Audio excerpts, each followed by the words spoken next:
जी अस्सलाम वालेकुम।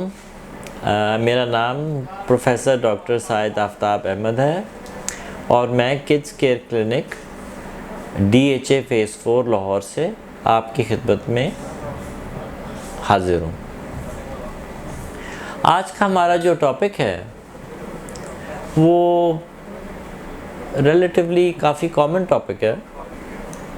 हमारे ख़्याल से शायद इतना कॉमन नहीं है, लेकिन it is quite a common topic. वो है कॉन्स्टिपेशन इन चिल्ड्रन, और ये वक्तन फ़वक्तन तकरीबन मेजॉरिटी ऑफ चिल्ड्रन को इसकी शिकायत रहती है।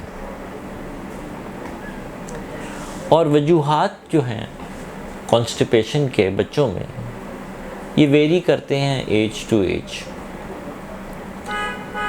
तो मैं ब्रीफली इसके बारे में, कॉन्स्टिपेशन के बारे में कुछ आपको अपनी एक्सपीरियंसेस, कुछ एविडेंस बेस्ड जो हमारे पास रिसर्च मौजूद है उसके बारे में, और जनरली इसके बारे में कुछ इन्फॉर्मेशन आपके साथ शेयर करना चाहूँगा।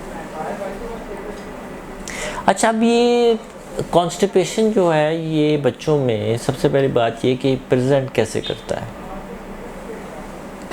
It can actually present as diarrhoea, जिसको हम कहते हैं ओवरफ्लो इनकॉन्टिनेंस, यानी कि दरमियान में आपके पास कॉन्स्टिपेशन है अगर आप अंतड़ियों को देखें, और जो डायरिया है उसके साथ से गुज़रता हुआ प्रेजेंट करता है एज लूज मोशन। और बच्चा हो सकता है उसके पास हिस्ट्री में कॉन्स्टिपेशन की शिकायत हो और वो बल्कि अंडर ट्रीटमेंट भी रहा हो। सो अगेन ये बड़ी अजीब सी बात आपको लगेगी जो मैंने बात कही है, लेकिन it can actually present as loose motion as well.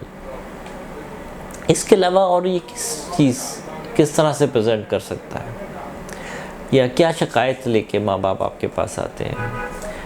बच्चा जो है वो हफ्ते में या 10 दिन में एक बार स्टूल पास कर रहा है, बस स्टूल पास करते हुए उसको अजीब व गरीब किस्म के वो मतलब के रवैये, या तो ट्विस्ट करता है या टांगे अकड़ाता है, उसको दर्द होती है। उसके अलावा उसका पखाना जो है, एक बच्चा जो पॉटी ट्रेंड हो चुका है वो अब पॉटी ट्रेंड नहीं रहा, उसका भी रीज़न कॉन्स्टिपेशन हो सकती है। क्योंकि जब कॉन्स्टिपेशन में एक बार उसको एक अर्ज आती है तो वो अर्ज रोक नहीं सकता और वो हार्ड स्टूल जो है वो पास कर देता है। जबकि वो बच्चा पहले, इस एपिसोड से पहले, वो आपको बताता था कि मम्मा या अब्बा मुझे बाथरूम जाना है, मुझे पॉटी आई है, या जो भी है एक्सेट्रा। तो ये भी एक चीज़ है जो अपने आप माइंड में ज़रूर रखिए। एक और चीज़ जो कॉन्स्टिपेशन में बड़ी देखी जाती है या लोगों ने रिपोर्ट की है कि बच्चा जो है वो बेशक स्टूल जो है वो 2 या 3 दफ़ा दिन में पास करे, अगर वो आधा घंटा 1 घंटा बाथरूम में लगा रहा है तो वो भी बड़ा एक सस्पिशियस साइन है। उसके अलावा ये है कि जनाब stool that clogs the toilet, मतलब कि वो जो पखाने का जो आपका टॉयलेट का बर्तन है उसको वो मतलब वहाँ ब्लॉक कर दे, मतलब वो इतना सख्त हो कि वो फ्लश ही ना हो। ऐसा भी देखा गया, 5-5 साल के बच्चों में देखा गया।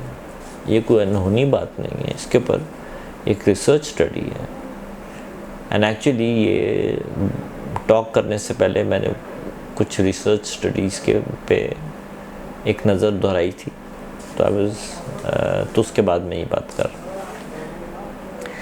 दे may be in the form of pallets, जिस तरह मेंगनिया हम कहते हैं, बनाना शेप्ड स्टूल, ठीक है। तो अब बात यह है कि हमें एज पेरेंट्स कैसे विजिलेंट होना पड़ता है। स्टूल के बारे में हमें विजिलेंट होना पड़ता है। Child may not complain, specially an older child. एक बच्चा जो 2-3 साल से बड़ा हो या 4 साल का हो, 6 साल का हो, टीनेजर्स जो हैं स्पेशली, जो 11, 12, 13, 14 साल के होते हैं, बर्गर, पिज़्ज़े और गंदमला खाते हैं और सही तरह से ठोस ग़िज़ा या फाइबर नहीं खाते, उनमें ये चीज़ें बड़ी कॉमन हैं।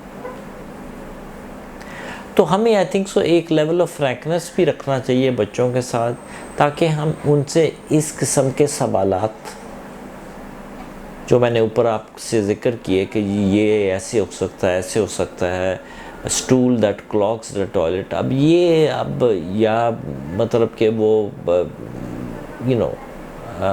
बनाना शेप्ड है या वो फलाना है, ठीक है, या उसको पॉटी जो है वो उसकी निकल जाती है थोड़ी सी और वो छुपा लेता है।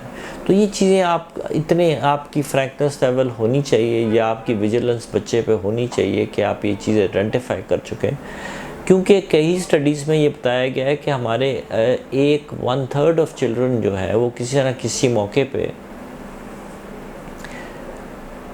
कॉन्स्टिपेशन का शिकार रहते हैं। तो ये काफ़ी इम्पोर्टेंट, और कॉन्स्टिपेशन, लॉन्ग टर्म कॉन्स्टिपेशन के बहुत एडवर्स इफ़ेक्ट्स होते हैं। वो यूरिनरी ट्रैक्ट इन्फेक्शन हो सकती है, वो मतलब कि पढ़ाई में, उनकी ग्रोथ में, यहाँ तक कि ये भी कहा गया है कि इससे सेप्सिस भी हो सकता है। मतलब कि इससे इन्फेक्शन, पखाना इतनी देर पेट में अगर पड़ा रहे तो इससे जिस्म में जरासीम ऐसे फैल सकते हैं जो जानलेवा भी हो सकते हैं, यहाँ तक भी कहा गया है और रिपोर्ट किया गया। तो आप इसको कोई आम सी बात ना समझें। अच्छा, बात ये कि डायग्नोसिस, इसके अलावा अब आपके पास ये तो हिस्ट्री की बातें हो गई, अब आप डायग्नोसिस और कैसे कर सकते हैं। एक्सरे है, उसके ऊपर स्टूल नज़र आ जाएगा।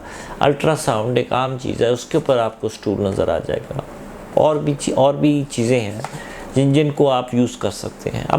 अब बात आ जाती है कि इसका करना क्या है, इसका ट्रीटमेंट क्या है। बात यह है कि ट्रीटमेंट जो है वो फूड है, फूड हाई इन फाइबर के क्या कहते हैं, कैप्सूल्स भी मिलते हैं जो आप इस पर गोल मिलता है, ठीक है। ये बड़े मतलब के आम सी चीज़ें, बेजर्स चीज़ें। छोटा बच्चा है वो शायद इतना एंथुजियास्टिकली फाइबर या मतलब इस पर गोल ना ले, लेकिन आप उसके लिए भी कैस्टर ऑयल्स हैं, कैस्टर ऑयल नेचुरल ऑयल्स हैं, नेचुरल शुगर्स हैं, लैक्टोलोज सिंथेटिक शुगर है जो डुफालैक के नाम से आती है। तो पहले कोशिश करें, अगर आपके बच्चे को कॉन्स्टिपेशन की शिकायत है तो आप डाइट, फाइबर, नेचुरल ऑयल्स, अच्छा शुगर्स, नेचुरल शुगर्स। एक्चुअली जब मैं यूएस में होता था and when I was practising over there और मैं असिस्टेंट प्रोफेसर था, तो मुझे याद होता था कि हमारी एक सिस्टर होती थी जो हर मतलब के बच्चे को जिसको उसको शक पड़ता था कि कॉन्स्टिपेशन है, तो वो उसके माँ बाप को ये सुनाया करती थी कि give this child a glass twice a day of pair, prune and apple juice mixed in equal quantities. So apple juice, clear apple juice, pear जिसको हम नाशपाती कहते हैं, और प्रून जूस। अब प्रून को मुझे अब इसकी उर्दू याद नहीं आ रही, लेकिन खैर। सो ये चीज़ें जो हैं ये ओल्ड रेमेडीज़ हैं और ये आमतौर पे खाने की चीज़ें ये कामयाब भी रहती हैं। अगर आप बच्चे को ट्रीट नहीं करेंगे तो आप याद रखें कि ये बच्चे जो हैं जब ये बड़े होते हैं, एडोलेसेंस में आते हैं, नए नए जवान, मूछें दाढ़ियाँ होती हैं, 20, 21, 22 साल के होते हैं, फिर इनकी ये आदत बन जाती है, पेट की जो अंतड़ियाँ होती हैं उनको आदत बन जाती है, और फिर ये क्रॉनिक एक बीमारी बन जाती है, एक मुस्तकिल बीमारी बन जाती है, और इसके साइकोलॉजिकल प्रॉब्लम्स भी इसके साथ होती हैं। इसके साथ बार बार कोई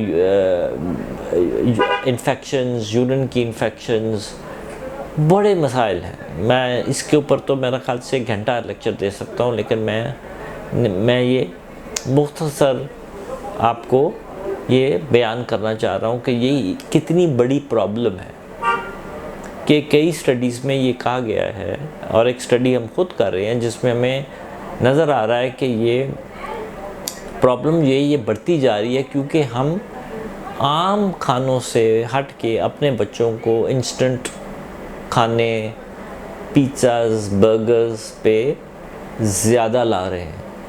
तो remember, if you do that तो कॉन्स्टिपेशन की प्रॉब्लम्स विल इंक्रीज़। ठीक है, this is a warning. Kindly कोशिश करें कि बच्चे को सैलड, अपना घर का खाना इनकरेज करें, और बाहर का खाना should be a treat probably once week. ठीक है, या तो ना ही खाएं, लेकिन अब क्योंकि एक कल्चर बन चुका हुआ है तो आप उसको लिमिट करें वंस अ वीक।